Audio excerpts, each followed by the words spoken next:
Okay, yesterday a Chinese Coast Guard vessel rammed a Philippines Bureau of Fisheries and Aquatic Research, is that what it is? Out in the South China Sea. So another water cannon incident. They actually rammed the stern of the ship. And so that's what I'm going to talk about. I'm going to try to make this less than 10 minutes. Philippines and China trade accusations over the clash.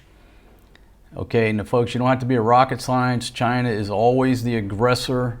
The Chinese Communist Party is always the aggressor in these incidents. Then they put these press releases out and they blame the Philippines. According to Manila's Coast Guard, 3 vessels were anchored near the island on Sunday. And the island in question is if I say it right, Pag-asa. They were anchored near the island when Chinese ships reportedly approached and used water cannons on them to intimidate them. An hour later, a Chinese Coast Guard ship fired its water cannon directly at a Philippine vessel before ramming its stern, causing minor damage but no injuries. China says, listen to the Chinese, the 2 Philippine vessels illegally entered waters near Sandy Cay, which is a coral reef in the northern Thitu reefs within the Spratly Islands, leading to a collision.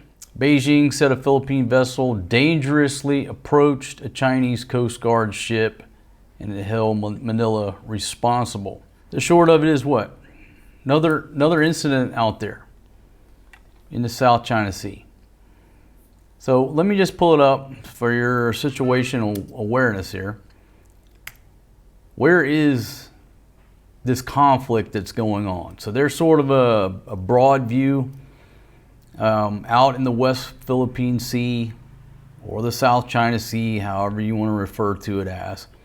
That's the area right there. So very close to Palawan, these incidents that are going down in the Spratlys, very close to Palawan, which is the Philippines. Why are the Chinese concerned about Pag-asa Island? Well, to me, it looks like a big old aircraft carrier. It's got a big runway there that supposedly was lengthened, I believe, to accommodate a C-130, and one end of it has a ramp for amphibious vehicles.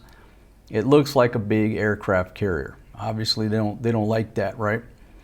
It's governed by, I think, Palawan. Whose islands do they belong to? Well, now before I go into that, this map here with that dot, that's where the BRP Sierra Madre is, where they beach that old ship and they maintain a detachment of Marines out there. Here's the competing claims. This is just one map. And you'll see China's 9 dash line in purple. 1, 2, 3, 4, 5, 6, 7, 8, 9. That's what's called their 9 dash line. Some jackass drew 9 dashes on the map and says this belongs to China. And being a jackass, you know what that looks like? It looks like a little limp dick.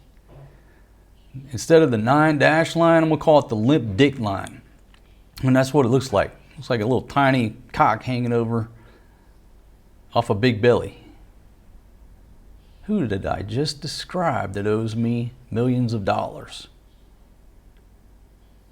Won't name his name, but his initials start with Z. The Spratly Islands is where this went down, so you can see competing claims from Vietnam, China, the Philippines. There you go. That's the mess. But every day, they're going out there, the Chinese Coast Guard are harassing Philippine vessels, and obviously they've been told not to fight back, not to do anything, just take the abuse. And that's what they've been doing and continue to do. There's been injuries.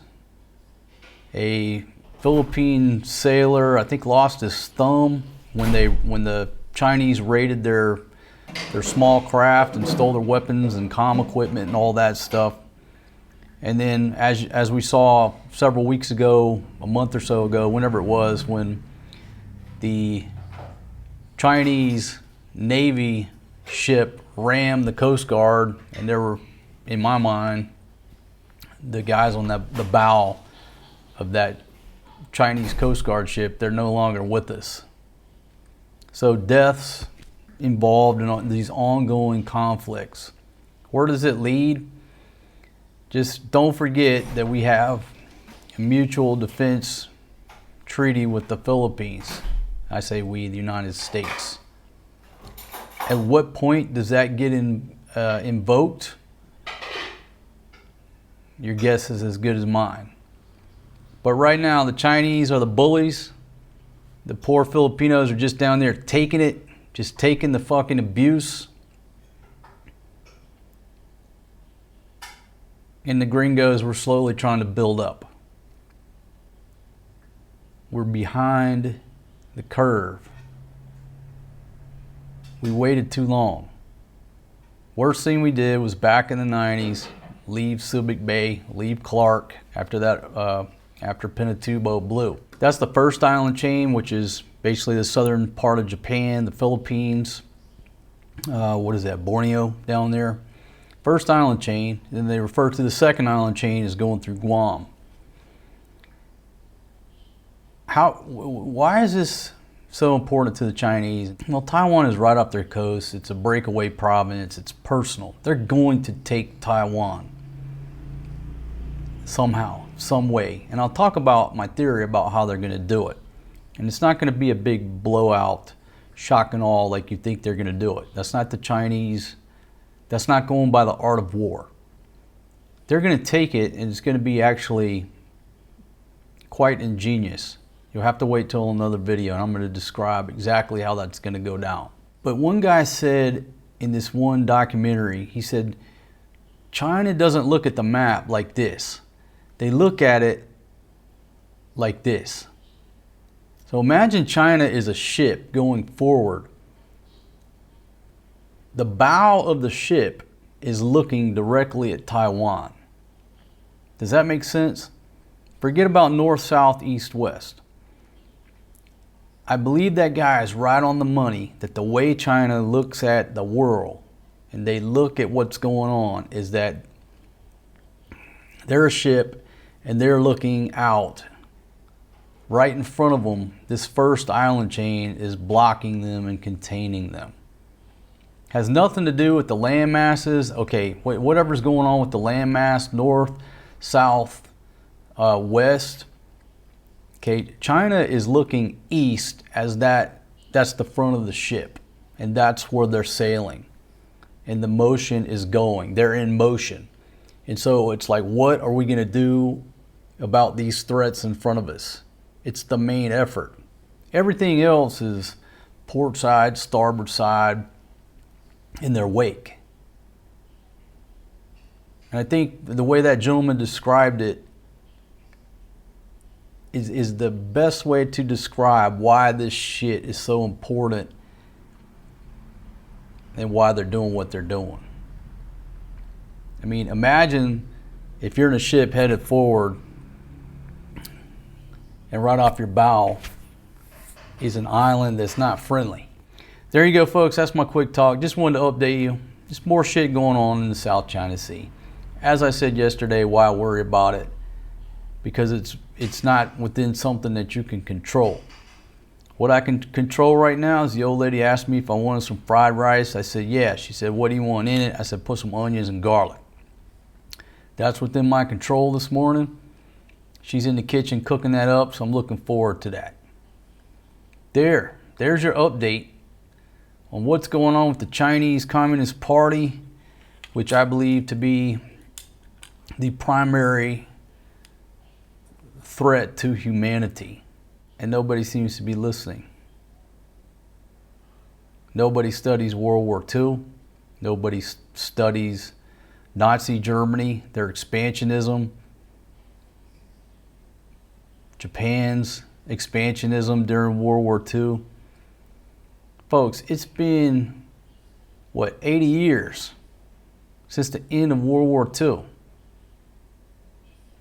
And nobody seems to be studying history. And if history is forgotten, what's the old saying? If history is forgotten, it's doomed to repeat itself. I know a lot of y'all don't like my little political talks, but you are probably, could be one of the ones moving over here.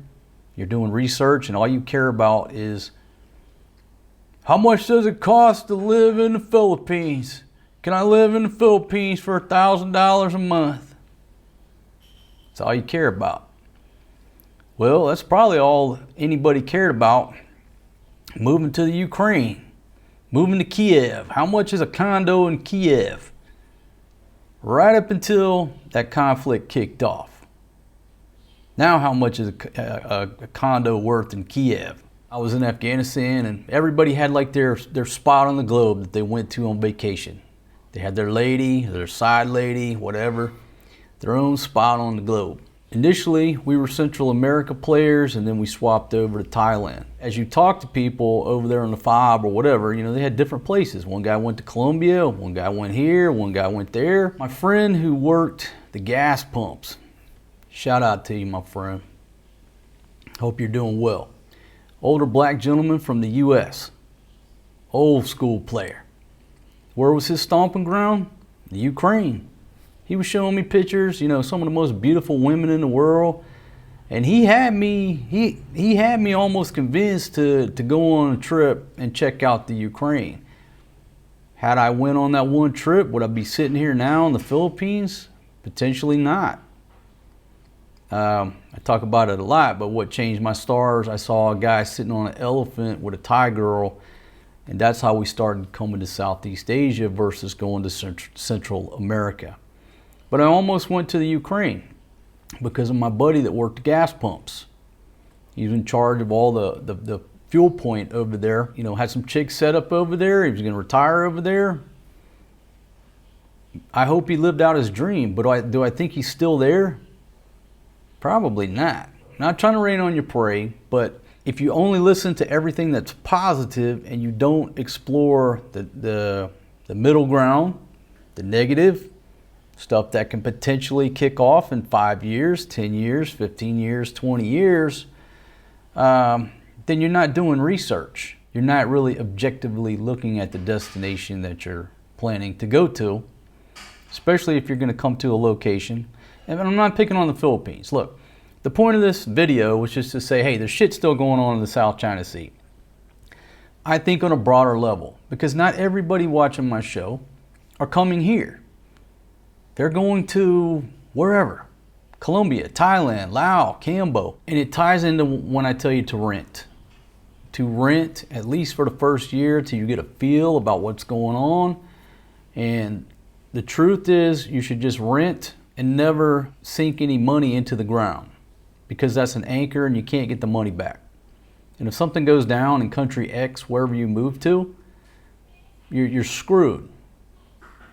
Because if you took your 100 grand in savings and put it in country X, and there's some turmoil going in country X, like the Ukraine, where you have to leave and go back to America, now you have nothing. And with the expensiveness and the inflation of living in America, you're going to need that 100 grand. Keep it in your bank account, rent.